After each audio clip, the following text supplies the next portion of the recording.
क्या आप जानते हैं देवशयनी एकादशी 2025 कब है? इसकी पूजा विधि, व्रत और कथा क्या है? तो आइए आज हम इस एकादशी के बारे में जानकारी प्राप्त करते हैं।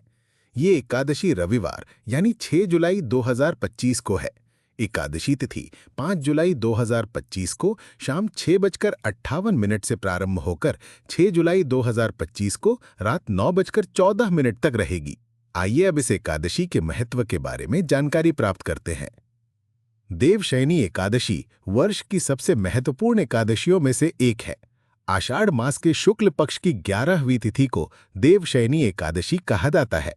पौराणिक मान्यताओं के अनुसार इस दिन भगवान विष्णु 4 माह के लिए राजा बलि के साथ पाताल लोक में शयन करते हैं और कार्तिक शुद्ध एकादशी यानी देवउठी एकादशी को जागते हैं।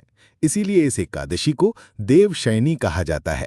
इस एकादशी को शयनी एकादशी, महा एकादशी, पद्मा एकादशी, देवपोधी एकादशी और आषाढ़ी एकादशी जैसे नामों से भी जाना जाता है। आषाढ़ मास से कार्तिक माह तक की ये 4 महीने की अवधि चातुर्मास के नाम से जानी जाती है।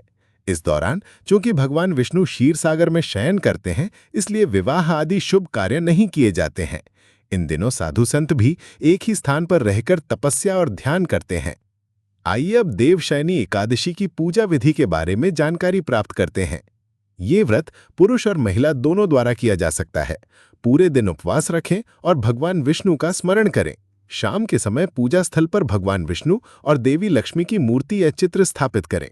भगवान को पीले वस्त्र, पीले फूल, धूप, दीप और नैवेद्य अर्पित कर आरती करें। भोग में शुद्ध घी से बनी मिठाई का भोग। इस दिन विष्णु सहस्त्र नाम का पाठ करना अत्यंत फलदायी माना जाता है। अब हम देवशयनी एकादशी व्रत की कथा सुनते हैं। कहा जाता है कि सतयुग में मानधाता नामक एक चक्रवर्ती सम्राट थे। एक बार उनके राज्य में लगातार 3 वर्षों तक वर्षा नहीं हुई, जिसके कारण भयंकर सूखा पड़ गया। दर्द से परेशान लोग मदद के लिए राजा के पास पहुंचे। प्रजा का दुख देखकर राजा भी चिंतित हो गया। वे समस्या के समाधान के लिए अंगिरा ऋषि के आश्रम पहुंचे और राजा ने ऋषि को प्रणाम किया और कहा, हे ऋषिवर, मैंने सदैव धर्म का पालन किया है, फिर भी मेरे राज्य में अकाल पड़ा है। मैं प्रजा का कष्ट सहन नहीं कर सकता। कृपया मुझे इस संकट से निकलने का कोई उपाय बताएं। तब ऋषि अंगिरा ने कहा, हे राजन, आप आषाढ़ मास के शुक्ल पक्ष की एकादशी का व्रत करें। भगवान विष्णु की कृपा से आपके राज्य में अवश्य ही वर्षा होगी। ऋषि के कहे अनुसार राजा राजधानी लौट आए और समस्त प्रजा के साथ देवशयनी एकादशी का व्रत किया।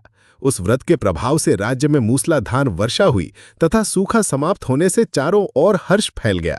इस प्रकार यदि एकादशी का व्रत पूर्ण श्रद्धा से किया जाए तो इसका 100% फल प्राप्त होता है।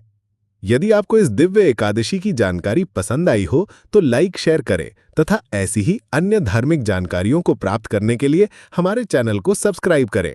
धन्यवाद।